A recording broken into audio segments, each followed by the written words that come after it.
आज हम बात करेंगे उस सवाल की जिसने इंसान को सदियों से उलझा रखा है, अमरता। सोचिए, अगर आपको हमेशा के लिए जीने का मौका मिले तो क्या आप उसे अपनाएंगे? हमारी कहानियों, पौराणिक कथाओं में अमरता की चाहत बार बार दिखती है।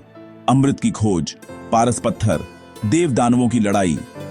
इंसान हमेशा से चाहता आया है कि उसकी जिंदगी कभी खत्म ना हो। यह चाहत सिर्फ डर से नहीं बल्कि प्रेम से भी जुड़ी है।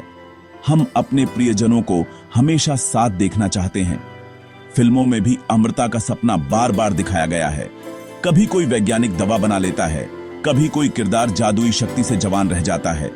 लेकिन क्या हमेशा के लिए जीना वाकई वरदान है या यह एक सज्जा बन सकता है? यही सवाल हमें जिंदगी के असली मायने समझने का मौका देता है। तो आइए देखते हैं कि विज्ञान इस सपने को हकीकत में बदल सकता है या नहीं। अब कल्पना से निकलकर विज्ञान की ओर बढ़ते हैं। वैज्ञानिक अमरता के पीछे भाग रहे हैं, लेकिन जादुई पत्थर नहीं, बल्कि हमारे शरीर के रहस्यों को समझने की कोशिश कर रहे हैं।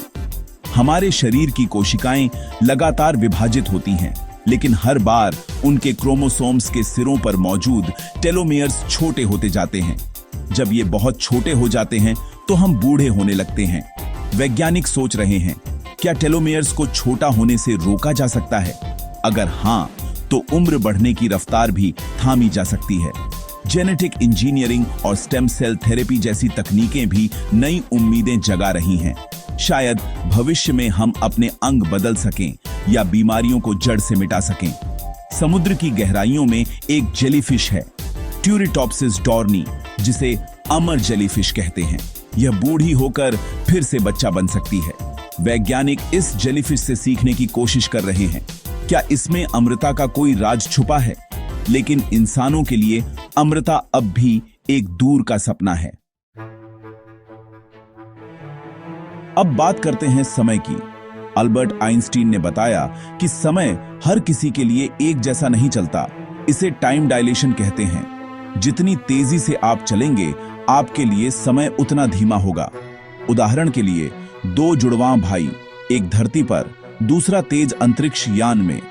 जब अंतरिक्ष वाला भाई लौटेगा तो उसकी उम्र कम बढ़ी होगी। यह कोई कहानी नहीं, विज्ञान है। हमारे जीपीएस सैटेलाइट्स में भी यही सिद्धांत काम करता है। उनकी घड़ियां धरती की घड़ियों से अलग चलती हैं।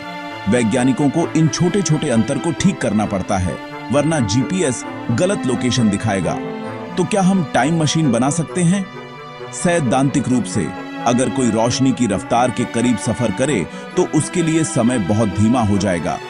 जब वह लौटेगा, धरती पर सदियां बीत चुकी होंगी, वह भविष्य में पहुंच जाएगा। लेकिन क्या यह अमरता है? इसका जवाब आगे देखते हैं। बड़ा सवाल, क्या रोशनी की रफ्तार से सफर करके हम अमर हो सकते हैं? जवाब है नहीं। टाइम डायलेशन सिर्फ समय की गति बदलता है, मौत को नहीं रोकता। अंतरिक्ष यात्री के लिए समय धीमा होगा, लेकिन उम्र बढ़ना रुकेगा नहीं। जैसे जैसे कोई चीज तेज होती है, उसका द्रव्यमान बढ़ता है। रोशनी की रफ्तार तक पहुंचने के लिए अनंत ऊर्जा चाहिए, जो असंभव है। हम रोशनी की रफ्तार के करीब जा सकते हैं, लेकिन उस तक पहुंच नहीं सकते। समय को पूरी तरह रोकना हमारे लिए मुमकिन नहीं है। टाइम डायलेशन हमें भविष्य दिखा सकता है, लेकिन अमरता नहीं दे सकता। और अगर कोई अंतरिक्ष यात्री सदियों बाद लौटेगा तो वह अकेला होगा। उसकी दुनिया बदल चुकी होगी। यह वरदान नहीं, शायद एक अभिशाप है। अब सबसे बड़ा सवाल, अगर विज्ञान आपको अमर होने का मौका दे तो क्या आप उसे अपनाएंगे? सोचिए, एक ऐसी जिंदगी जो कभी खत्म ना हो। आप दुनिया को बदलते देखेंगे, नई सभ्यताएं बनती मिटती देखेंगे, लेकिन आपके दोस्त, परिवार सब चले जाएंगे। हर बार नए रिश्ते, हर बार बिछड़ने का दर्द। अमरता का मतलब है हमेशा बदलते समाज के साथ खुद को बदलना, कभी ना खत्म होने वाली जिम्मेदारियां। क्या हजारों साल तक जीना उबाऊ नहीं हो जाएगा? जब अंत ही ना हो तो क्या हर दिन की अहमियत रह जाएगी? असल सवाल है, क्या हम लंबी जिंदगी चाहते हैं या भरपूर जिंदगी? अमरता की कीमत क्या है? इसका जवाब हर किसी के लिए अलग है। सोचिए, अगर आपको अमरता मिले तो क्या आप उसे अपनाएंगे? शुभ रात्रि।